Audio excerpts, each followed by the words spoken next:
사회적으로 핫한 이슈를 키워드로 알아보는 핫키워드 시간입니다. 김민지 캐스터, 안녕하세요. 안녕하세요. 네, 지난달 네이버에서 일하는 한 직원이 극단적 선택을 한 사실이 뒤늦게 알려졌는데요. 해당 직원은 과중한 업무와 괴롭힘을 호소하는 내용의 메모를 남겼습니다. 얼마 전 네이버 노동조합의 자체 중간조사 결과 노조는 학습된 무기력이 고인을 죽음으로 몰았다라고 주장했습니다. 직속 임원이 회의에서 모욕적 언행을 해왔던 건데요. 전문가들은 바로 이런 게 가스라이팅이라고 지적합니다. 알게 모르게 이런 상황에 노출되는 경우가 많다고 하는데요. 핫키워드에서 짚어보겠습니다. 네, 얼마 전 연예계에도 이런 사태가 벌어지면서 가스라이팅이 뜨거운 이슈였는데 먼저 정확한 의미부터 짚어봐야 할 것 같아요. 네, 가스라이팅이라는 말, 미국의 심리치료사 로빈 스톤이 영화 가스 등에서 영감을 받아서 만든 표현입니다. 이 영화에서 남자 주인공은 집안 가스 등을 어둡게 한 뒤 방이 어두워졌다라고 하는 부인에게 그렇지 않은데 왜 그러냐라는 식으로 스스로를 의심하게 만들고 결국 아내가 판단력을 잃게 해서 남편에게 의존하는 존재로 만듭니다. 이렇게 가스라이팅은 타인의 심리를 교묘하게 조작해서 지배력을 행사하는 걸 의미하는데요. 남녀 관계나 상하 관계, 유사 종교에서 또 불안과 공포로 상대방 심리를 조종해서 지배하는 행태를 가리킵니다. 네, 이게 눈에 보이는 폭력이 아니라 일종의 정신적 쇠뇌인 만큼 피해자가 알아채기도 쉽지 않은 것 같아요. 네, 맞습니다. 전문가들은 가스라이팅의 특징으로 몇 가지를 꼽는데요. 첫째로 가스라이팅은 대개 친밀한 관계에서 많이 나타난다는 겁니다. 가해자는 피해자를 위해서 한다는 식이라 피해자가 이를 인지하지 못하는 경우가 더 많은 건데요. 특히 연인 관계는 물론 부모 자식 간, 직장 동료 등등 나와 가깝고 영향을 많이 주는 사이일수록 발생할 가능성이 높고 수직적인 권력 관계에서도 잘 나타나기 때문에 알아채기가 쉽지가 않은 거죠.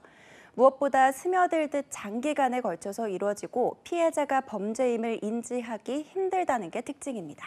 네, 가까운 사이에서 지속적으로 이뤄지다 보니 어디서부터 어디까지를 가스라이팅이라고 해야 할지 어려운데요.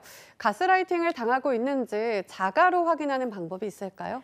네, 가스라이팅을 하는 상대방 때문에 내가 불필요하게 감정적으로 힘들어지거나 옳지 못한 판단을 내리게 돼서 좋지 않은 결과가 초래가 된다면 피해를 당한 건데요. 전문가들은 내가 혼란스럽고 지금까지 믿어온 것이 상충하고 자존감이 떨어진다, 스스로 판단하는 게 머뭇거려진다 이런 느낌이 특정 관계에 있을 때 지속적으로 든다면 가스라이팅을 의심해 봐야 한다고 조언합니다. 그리고 항상 먼저 사과하는 관계도 있죠. 이럴 때도 의심해 봐야 합니다. 가스라이팅에서 벗어나려면 그 관계를 끊어야 하는데 그게 참 쉽지가 않죠. 감정적으로 확 끌려가지 않는 것, 상대방의 비난을 그대로 받아들이지 않는 게 정말 중요합니다. 네, 또 충고인지 가스라이팅인지 구분하기도 쉽지 않을 것 같은데요. 네, 그렇죠. 아동심리 전문가 오은영 박사는요.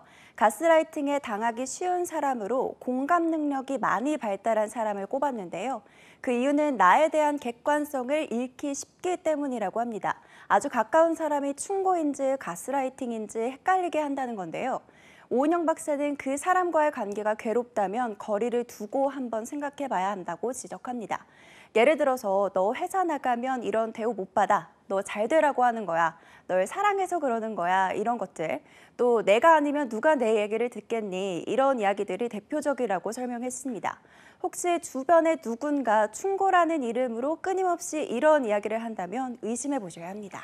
네, 이런 마음의 피해와 상처 쉽게 아물지도 않을 텐데 극단적인 상태로 만들어 위험하기도 하고요. 만약 이런 가스라이팅이 사실로 밝혀지면 처벌이 가능한 걸까요? 네, 영국에서는 가스라이팅을 포함한 정신적 통제를 그 자체가 범죄가 될 수 있다고 보고 법을 개정했습니다. 최고 5년의 징역형이 부과되는데요. 강압적 통제라는 개념을 도입해서 폭력이 없더라도 심리적으로 자유를 구속하는 게 죄가 된다고 본 겁니다. 예를 들자면 피해자를 지속적으로 가족이나 친구들과 고립시키는 행위나 일상생활 통제 그리고 SNS 계정 감시 같은 게 강압적 통제가 될 수 있다고 본 건데요. 하지만 눈에 보이지 않는 심리적 폭력에는 둔감한 우리 사회에서는 이런 가스라이팅 같은 강압적 통제에 대한 처벌이 아직은 어려운 게 현실입니다. 네, 우리나라 역시 정서적 학대, 가스라이팅에 대한 법적 제재를 위한 사회적 논의가 필요해 보입니다.